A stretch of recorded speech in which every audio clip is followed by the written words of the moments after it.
Tu es l'alpha et l'oméga. Tu es celui qui est au-dessus de tout, Père. Le ciel est ton trône, Père. Et la terre ton marchepied. Rien, Père, ne peut contenir ta gloire. Rien, Père, ne peut contenir, Seigneur mon Dieu, Père, ta puissance. Mais Seigneur, tu nous as fait la grâce, Père, de venir, Seigneur mon Dieu, Père, dans cette présence, mon Dieu, mon roi. Et je vais te bénir. Et je vais t'exalter, Père, pour ta présence, pour la présence de tes anges, Père.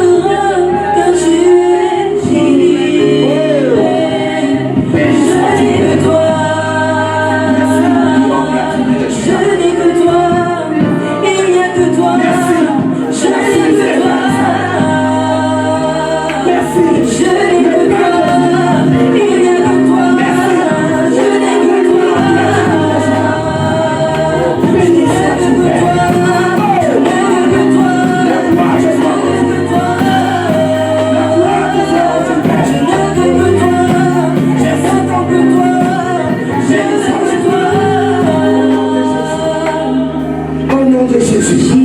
Et nous acclamons l'éternel Dieu de sa paix.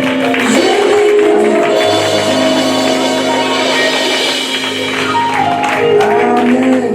Asseyez-vous dans la présence de l'éternel. De prier, c'est l'action d'abandonner, l'action de laisser, l'action de se débarrasser de ce qui va t'empêcher de voir la gloire de Dieu. Tu ne peux pas dire qu'aujourd'hui, je marche selon Dieu. Et il y a encore des choses qui bloquent certaines choses de ta vie. Tu ne peux pas te dire chrétien et agir, te comporter comme les voyants. Lorsque tu es un enfant de Dieu, lorsque tu rentres dans un endroit, on doit savoir qu'il y a un enfant de Dieu qui est là. Amen. Vous avez vu les musulmans? Quand un musulman dans un endroit, vous savez qu'il est rentré. Vous comprenez? Le musulman, même au travail, à l'heure de prier, il dit patron, je peux aller. Hein? Bon, comme moi je suis gentil, il dit mon frère, mais tu fais vite. Et il va y prier. Il ne manque pas cela, frère. Pour que Dieu puisse agir dans ta vie, pour que Dieu puisse travailler pleinement dans ta vie, tu as besoin de te détacher de certaines choses. Christ a été l'exemple type du dépouillement. Amen. Certains prophètes, on va travailler ensemble. Amen. On va prendre le livre de Philippiens 2, versets 6 à 7. Je lis la parole. Amen. Le livre de Philippiens, chapitre 2, versets 6 à 5. À 7. 6 à 7, pardon. Lequel existant en forme de Dieu, n'a point regardé comme une proie à arracher d'être égal avec Dieu. Amen. Mais s'est dépouillé lui-même. En prenant une forme de serviteur. Et en devenant semblable aux hommes. Et ayant paru comme un simple homme. Amen. Frère, Christ a été le premier à se dépouiller de ses qualités qu'il avait, de Dieu qu'il avait. Il s'est dépouillé, il a enlevé tout ce qu'il avait comme royauté pour descendre et vivre comme un homme. Il a enlevé la gloire qu'il pouvait avoir pour vivre comme un homme, pour deux choses. Pour la gloire de Dieu. Amen. Et pour sauver l'humanité. Voilà les sacrifices qu'il a fait. Mais toi aujourd'hui, je te pose la question. Qu'est-ce qui est encore collé sur toi? Parce que lorsqu'on te baptise, normalement, quand on te plonge, toutes les mauvaises choses là sont censées rester dans l'eau.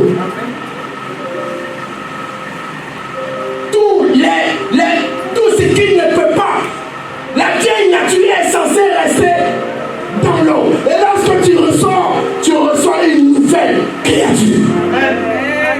Ta d'une nouvelle nature. Une nouvelle personne est née.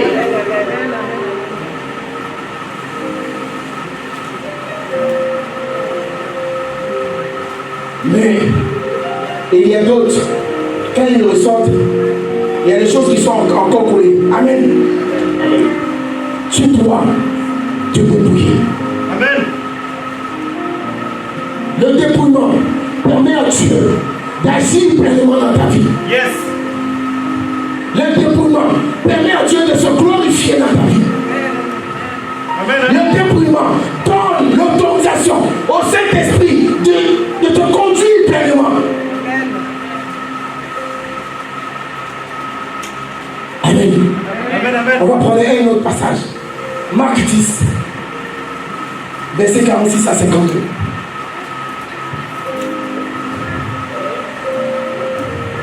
Amen. Marc 10, verset 46 à 52.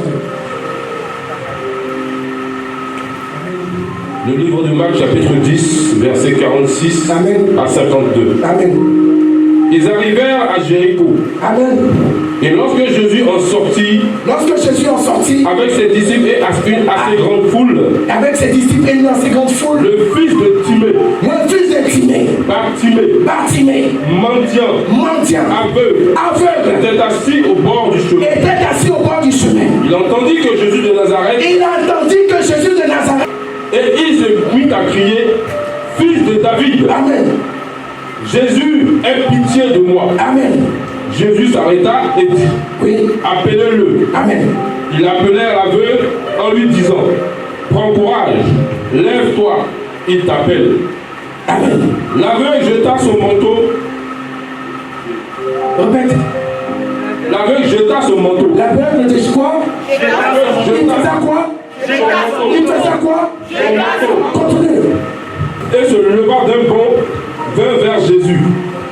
Jésus, prenant la parole, lui dit, Amen. Que veux-tu que je fasse pour toi? Rabouni, lui répondit l'aveugle, que je recouvre la vue. Amen. Et Jésus lui dit, va, ta foi t'a sauvé. Amen. Amen. Amen. Asseyez-vous dans la présence de l'Éternel. Bien-aimé, Jéricho est une grande ville où il s'est passé beaucoup de choses. Amen. Mais on nous dit que Bartimée, fils de Timée, était sur le port, entendait qu'il passe l'Éternel Dieu des armées. C'est comme toi, bien-aimé. Tu es là, tu attends que Dieu passe pour que tu puisses lui demander quelque chose. On dit que Dieu est là, comme tout à l'heure. Qu'est-ce que Bartimée a fait? Il a crié pour qu'on puisse l'entendre. Mais ce qui nous intéresse ici, c'est le passage, le verset où on dit qu'il a jeté son manteau. Bien-aimé, jeté son manteau. Bartimée a entendu que le Seigneur était là. Il a jeté son manteau. Laisse-moi te dire que le manteau, c'est ce qui identifiait Bartimée. C'est par le manteau qu'on reconnaissait les mendiants de Jéricho. Pour reconnaître des mendiants, il fallait chercher quelqu'un qui porte un manteau. Le manteau définit ta personnalité. Amen. Le manteau définit ton témoignage. Amen. Le manteau définit ton être. Amen. Mais pendant Bartimée a jeté son manteau, Bartimée s'est dépouillé de ce qui allait l'empêcher de voir la gloire de Dieu. Amen. Bartimée a enlevé ce qui allait permettre, qui allait pas faire que Dieu allait le guérir.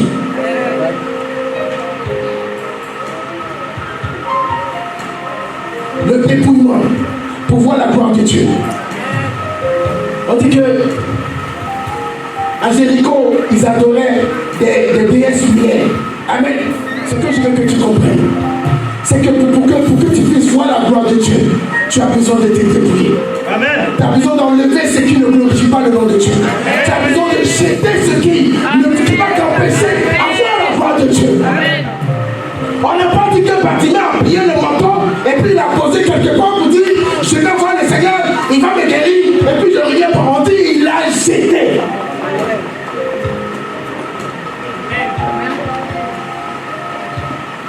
Mais quel est ce manteau qui est sur toi?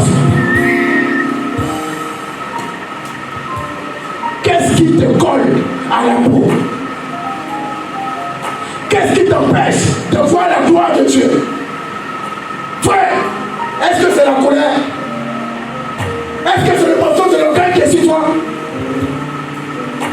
Est-ce que c'est le manteau de l'impudicité?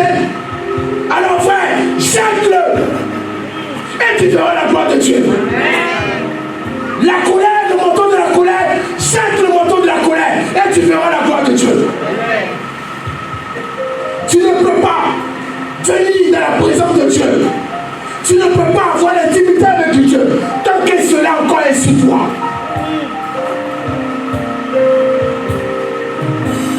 Frère, je vous remercie. Ma femme est là. Des fois encore ma fille elle tape tout le monde. Elle tape tout le monde. Donc elle a appelé ma maman et je lui ai dit, mais ça là, ça vient pas de, c'est pas moi. Mais ça vient de qui? Et maman, ma mère lui a dit, ton mari.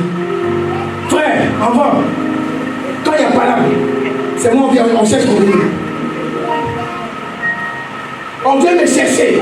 Et puis je me mets devant la personne. Je ne cherche même pas à comprendre. Je rentre dans le même temps. Amen. Tu le calmes grand petit. Je te rentre dans le même temps. Je ne cherche pas à comprendre. Pas là, c'était pour moi. Tu le calmes comme la porte. Moi, comme elle est grande là. Et puis moi, je suis petit en bas de lui là. Tu le calmes comme lui. Tu vas te retrouver par terre.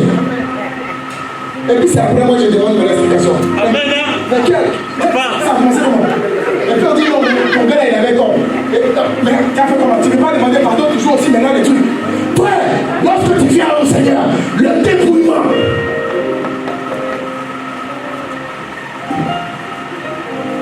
C'est la couleur qui te fatigue. Le dépouillement. C'est l'impudicité qui te fatigue. Le dépouillement.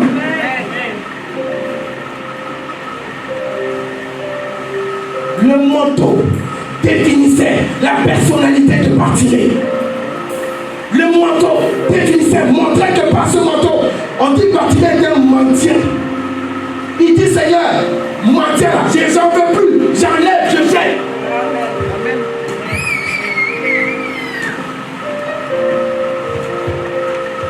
Et on voit la fin.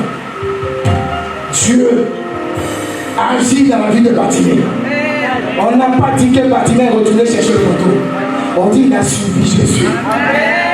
Il a suivi Jésus. Oh, Jésus, on dit qu'il a suivi Jésus. Mais pourquoi toi tu viens chercher le manteau encore?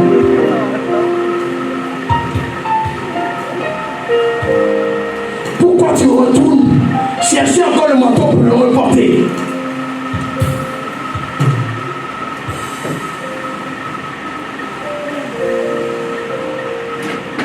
Il y a des choses qui bloquent ta bénédiction. Ma femme elle est là. Pas là, je ne sais pas. Même s'il faut que je te demande pardon, je te demande pardon. Même si tu as raison, je te demande pardon. Même si tu vas marcher sur les pieds, je te demande pardon. Mais après, il ne faut pas pousser. Il ne faut pas pousser. Amen. Mais, et on verra ça plus tard. Il y a certaines qualités qui doivent demeurer en quelqu'un qui s'est dépouillé. Amen.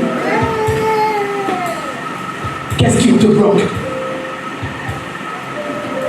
Reprends au verset 49, s'il te plaît. On dit quoi? Jésus s'arrêta et dit, appelez-le. Appelez-le. Merci mon Seigneur. On dit appelez-le. Dieu te dit viens. Qu'est-ce que tu veux? Qu'est-ce que tu veux que je fasse pour toi?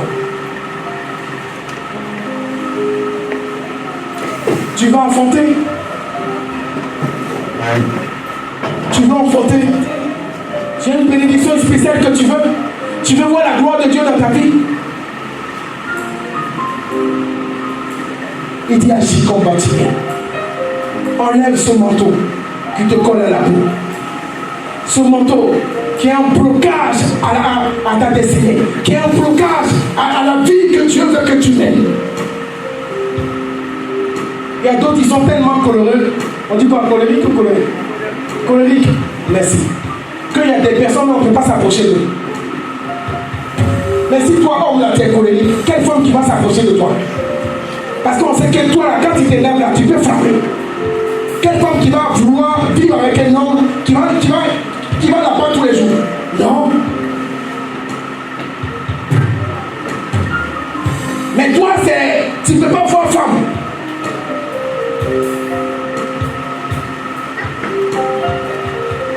Bien-aimé, il faut qu'on passe à un autre niveau avec le Seigneur. Et pour passer à un autre niveau, il y a certaines choses que tu dois te débarrasser. Il y a des choses que tu dois abandonner. Il y a des choses que tu dois bannir. Parce que ça peut te nuire. Amen. Dis, le Seigneur a fait quoi? Après, il appelait l'aveugle lui en disant: Amen. Prends courage, Amen. Lève-toi, il t'appelle. Amen. L'aveugle jeta son manteau et en se levant d'un bond, vint vers Jésus. Amen. Jésus, prenant la parole, lui dit: Amen. Que veux-tu que je te fasse? Que veux-tu que je te fasse? Rabouni, Rabouni. lui dit l'aveugle. Amen. Que je recouvre la vue. Amen. Que je recouvre la vue. Jésus lui dit: Va, ta foi t'a sauvé. Ta foi t'a sauvé. Amen. Ta foi t'a sauvé. Bien aimé. Voilà quelque chose de primordial dans la vie de quelqu'un qui est dépouillé. C'est quelqu'un qui a une vie, une base solide de foi. Amen.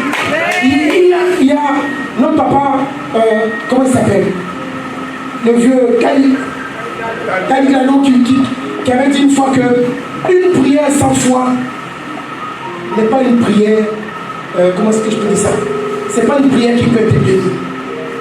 Et une foi sans prière n'est pas une prière qui peut être bénie. Tout simplement. Si ta prière n'est pas conduite par la foi, rien ne peut se passer. Dieu ne peut pas te bénir. Mais pour qu'il y ait bénédiction, et Dieu ne bénit pas ta prière, mais Dieu bénit la foi qui amène à l'exaucement de tes prières. Si tu n'as pas une foi solide, qui conduit ce que tu dis, ce que tu demandes à Dieu, rien ne peut se passer. Moi je vous dis, imaginez qu'on pardon. Le jour que j'ai décidé de me marier, j'ai réfléchi, j'ai pleuré devant le Seigneur. J'ai dit: Seigneur, je suis fatigué d'être seul. Fatigué d'être seul. Et puis ce que je disais venait du fond de mon cœur. Bien aimé, un mois n'est pas passé. Yes. Oh, j'ai dit un mois n'est pas passé. Oh, j'ai dit un mois n'est pas passé. Tu as disposé la connexion pour que les choses ne se passent. J'ai dit les connexions se sont faites. Et aujourd'hui elle est là. Tout est une question de foi. Tout est une question de conviction. Tout est une question du fait que tu t'appuies sur Dieu. Quel que soit le temps que ça va prendre, mais tu t'appuies sur Dieu. Même si ça tarde, la Bible dit qu'il faut l'attendre. Mais cette parole-là, je ne suis pas d'accord. Il ne faut pas attendre tranquillement. Mais il faut que tu bouges, tu cherches. Yes. Amen. Ta foi t'a sauvé. Bien aimé, la seule chose pour laquelle nous venons à l'église, c'est pour être sauvé. Amen, amen, amen. Je ne viens pas à l'église pour quelqu'un d'autre. Je viens pour que lorsque le Seigneur va m'appeler, que je sois assis là-bas. Je prie aussi pour que lorsque le Seigneur va aussi appeler mon épouse, quand on se retrouve là-bas. Mais là-bas, on dit qu'on est tous, comment on dit ça? On n'a pas de sexe. Bon, ouais. Qu'on puisse se retrouver là-bas. Amen. C'est peut-être un peu du monde. Mais c'est pour dire simplement que lorsque tu t'accroches à Dieu, lorsque tu mets Dieu au devant de toutes choses, lorsque tu mets Dieu au centre de ta vie, lorsque tu mets Dieu au devant de ce que tu veux faire, en ayant cette foi solide, cette foi qui ne chancelle pas, frère, Dieu agit. Mais pour que cette gloire puisse se manifester dans ta vie, tu as besoin de lâcher certaines choses de ta vie. Amen, amen, amen. On va prendre le livre de Romains 13, verset 12 à 14. Nous dit quoi?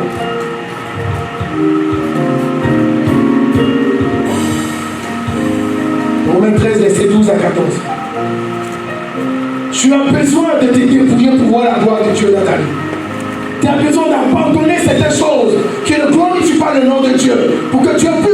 manifester dans ta vie.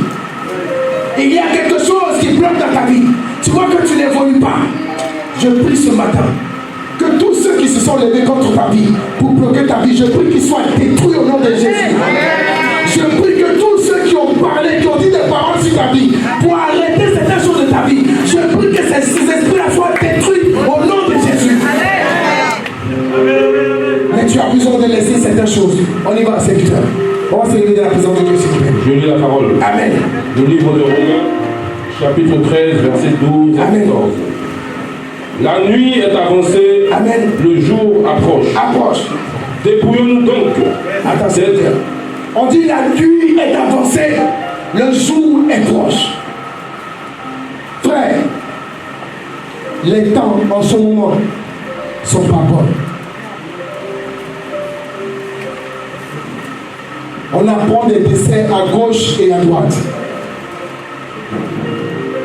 Je te conseille, bien aimé, de t'accrocher à Dieu. Je te conseille de t'appuyer sur Dieu. Amen. La nuit, le jour est proche. La Bible dit qu'il viendra comme un voleur. Tu ne sais pas quand il viendra te chercher. Mais ce que je te conseille, cherche à ranger ta vie. Cherche à mettre ta vie en ordre. Cherche à te dépouiller de tout ce qui ne glorifie pas Dieu. Amen. Pour que lorsque le Seigneur viendra, qu'il te retrouve dans un état agréable. Amen. On y va, serviteur.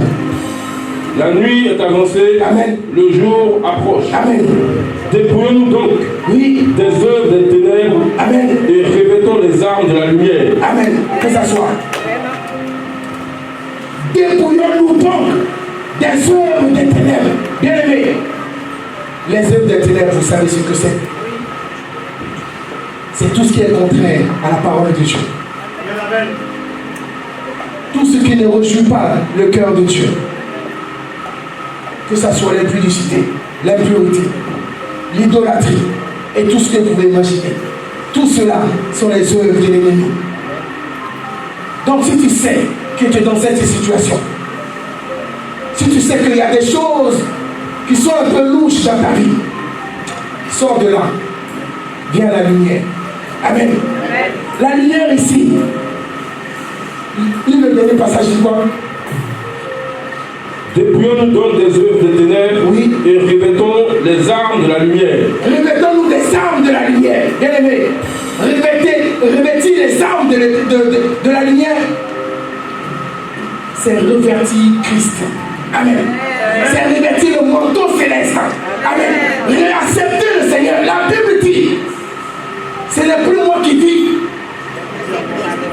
c'est Christ qui vit en moi. Frère, si Christ vit en toi, pourquoi il y a encore des choses qui sont collées à toi?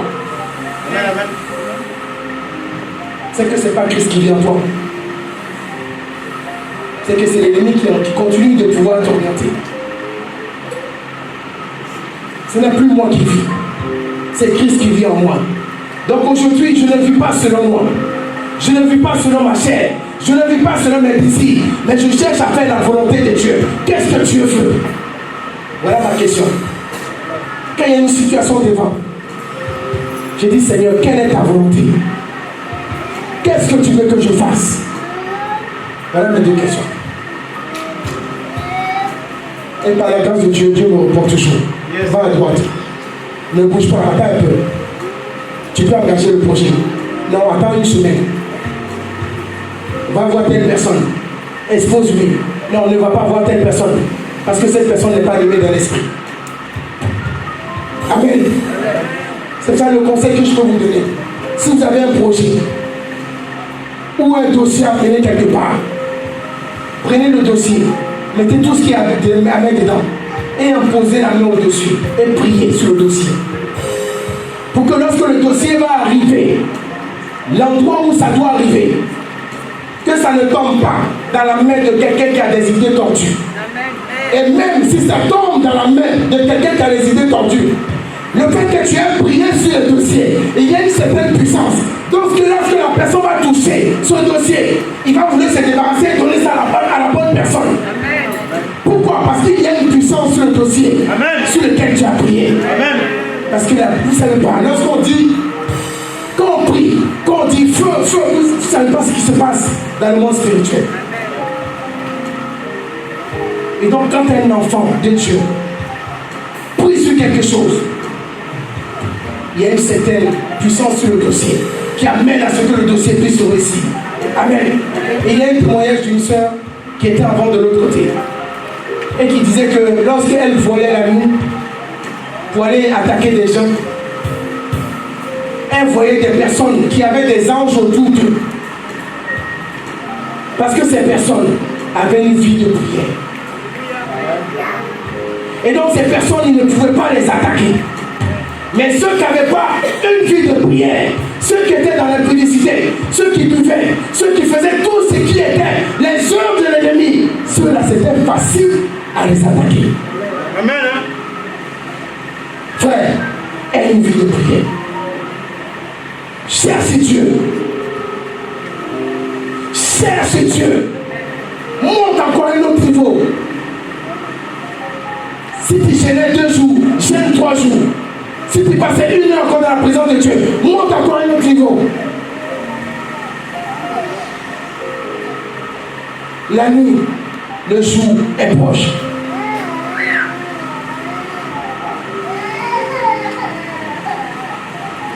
Continuez, serviteur.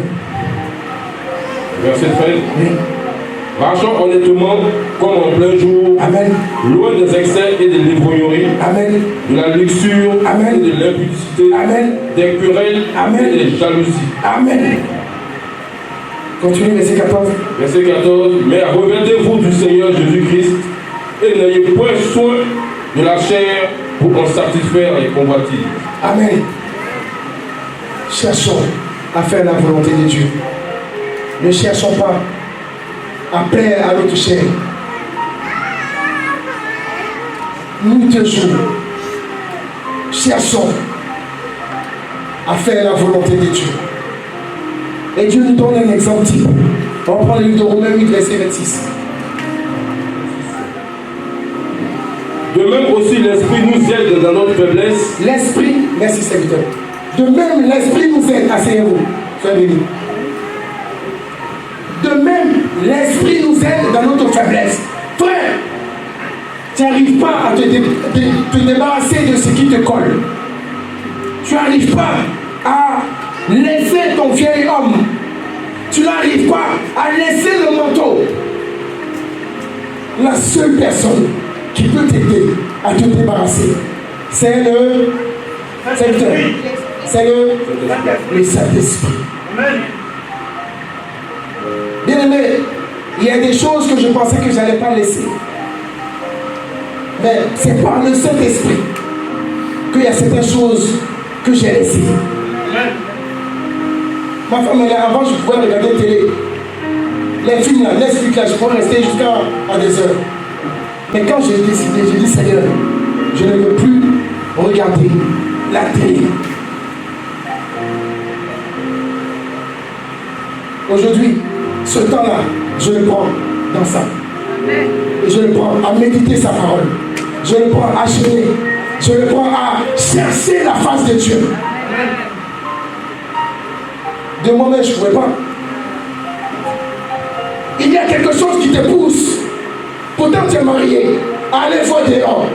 De toi-même, tu ne peux pas y arriver. Fais-y chez nous. Demande l'aide du Saint-Esprit.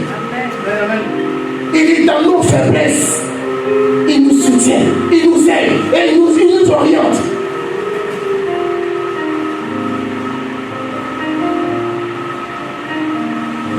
J'ai mon beau qui vient souvent ici. Il dit au début, il ne voulait pas venir à l'église. Parce qu'il se disait qu'il était trop pécheur. Mais quand il est venu et puis on lui a dit que Dieu aime le pécheur, mais Dieu n'aime pas le péché. Il est venu, il m'a demandé, mais ça veut dire quoi? Et j'ai échangé avec lui. Et je lui ai expliqué. Depuis ce jour, il vient à l'église. Et tous les jours, il prie pour que Dieu puisse l'aider à sortir de certaines situations. Et tous les jours, je vois son évolution. Je vois qu'il s'attache et il vient. Des fois, il peut commencer à 14h, mais il va venir à l'église le dimanche. Et dès que l'église finit à midi, il court pour aller travailler. Frère, de arriver. C'est le Saint-Esprit qui peut t'aider à y arriver. Dieu te fait ça. La Bible dit que rien n'est impossible à Dieu. Rien. Il dit si tu crois, tu verras la gloire de Dieu. Si tu crois, tu verras la gloire de Dieu. Ça c'est une clé de bénédiction, la foi. Si tu crois, tu verras la gloire de Dieu. Amen. Donc je ne sais pas ce qui te bloque, ce qui t'empêche, mais il est encore temps que tu te débrouilles. Je ne sais pas ce qui t'empêche de pouvoir rentrer vraiment dans cette intimité-là. Mais il faut que tu abandonnes certaines choses. Je bénis le serviteur parce que quand il a prêché ça, ça m'a fait du bien. Et je peux dormir à 2h du matin, l'esprit me regarde et me dit, va prier. Et je vais prier. À 3h du matin, va prier. Et je vais prier. Je vais passer 1 heure, 2 heures dans la présence de l'Éternel et je vais aller me recoucher. Je cherche la face de Dieu. Je rentre dans cette intimité-là pour que Dieu puisse me parler, pour que Dieu puisse me donner les directives. Et lorsque tu t'accroches à ça, Dieu t'ouvre les portes, bien-aimés. Je dis toujours, et on va prendre le prochain passage, on va prendre Philippiens 2, verset 8, nous dit quoi? Le livre de Philippiens, chapitre 2, à partir du verset 8. Amen. Une personne qui est dépouillée, une personne qui met Dieu au centre de sa vie, une personne qui cherche à faire la volonté de Dieu, une personne qui a cette intimité avec Dieu, cette personne qui met Dieu au devant de tout, qui adore Dieu.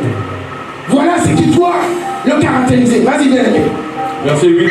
Vous lui dites quoi? Il s'est humilié lui-même. Il s'est humilié lui-même et se rendant obéissant jusqu'à la mort, même jusqu'à la mort de la croix. Amen.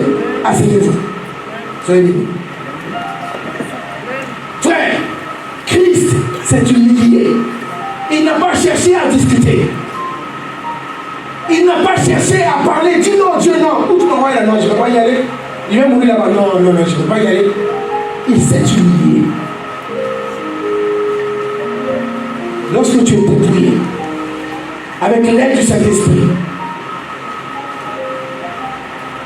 ce qui doit être en toi, puisque nous sommes des chrétiens, qui veut dire imitateurs de Christ, de Christ, pardon. Amen. On doit imiter Christ. Donc le fait que Christ a su s'humilier, toi aussi, ça doit t'animer aussi, bien aimé. Amen, amen. L'humilité doit être en toi.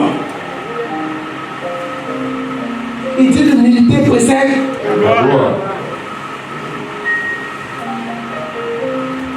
Tu veux réussir. L'humilité précède. Tu veux te marier. L'humilité. Tu veux entreprendre. L'humilité. Tu cherches mari. L'humilité. Parce qu'une femme qui frappe son mari dans la voie, là, non, on ne veut pas. Amen. L'humilité. L'humilité précède la gloire. On ne peut pas te dire fais telle chose et tu vas commencer à discuter. Non. Il y a quelque chose qui m'a effrayé dans la Bible. On dit qu'Élisée, il y avait 49 jeunes qui sont sortis, ont commencé parce qu'Élisée était chauve comme nous. Les jeunes ont commencé à dire Élisée chauve, Élisée chauve. On dit Dieu a suscité 2 ours. Ils sont venus, ils n'ont pas tué les enfants, mais ils ont déchiqueté les enfants. Pourquoi? Parce que les enfants se sont moqués d'un serviteur de Dieu. Les enfants se sont moqués d'un loin de Dieu. Frère, tu ne peux pas t'amuser. Quel que soit le serviteur qui est là, tu ne peux pas t'amuser avec lui. Amen, amen, amen, amen.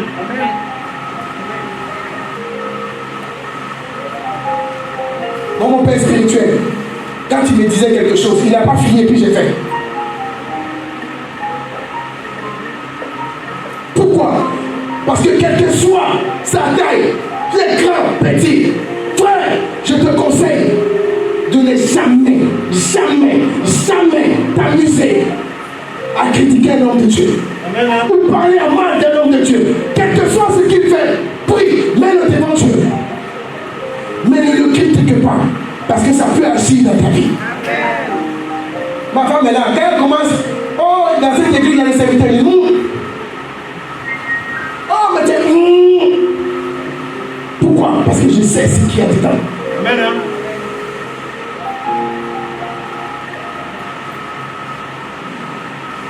L'humilité amène à obéir à Dieu. Yes. Je prends toujours l'exemple d'un père de famille. Quand tu obéis à un père de famille, demande ce que tu veux, il va te donner. C'est pareil avec Dieu. Tu veux que Dieu te bénisse? Humilie-toi et obéis. Obéis à ses commandements. Obéis à ses voies. Obéis à ses voies. Amen. Et tu verras la gloire de Dieu. Bien-aimé. Tu as besoin de pouvoir te dépouiller pour voir la gloire de Dieu. Tu as besoin de pouvoir laisser certaines choses qui peuvent te nuire, qui peuvent empêcher que tu rentres dans ta destinée. Tu dois te dépouiller de tout ce qui ne glorifie pas le nom de Dieu. Et tu le sais. Tu le sais au plus profond de toi. Il y a un exemple d'une maman, et je vais m'arrêter là. Elle était diacre d'une église. C'est une soeur qui m'a rendu ce témoignage. La maman était diacre d'une église. Mais à l'église, elle était la diacre parfaite. Mais lorsqu'elle était à la maison, elle avait des sœurs qui leur avaient mené leur fille. Mais comment la tata la maltraitait les gens. Maltraitait, mais était tellement méchante avec ces filles-là. Frère, dites-moi, elle est dépouillée. Il y a quelque chose qui ne va pas. Tu ne peux pas donner une image à l'église et en dehors être autre chose. Tu ne peux pas venir donner une autre image aux serviteurs et dehors être autre chose. Que ce qu'on voit à l'église soit la même image que tu as à l'extérieur. Cherche à plaire à Dieu qu'aux hommes. Cherche à faire la volonté de Dieu. Cherche à te débrouiller de tout ce qui n'est pas la gloire de Dieu. Cherche à marcher sur le chemin sur lequel Dieu t'a mis. Cherche à régir le cœur de Dieu. Et frère, sœur, je te promets que tu feras la gloire de Dieu. Tu feras la gloire de Dieu.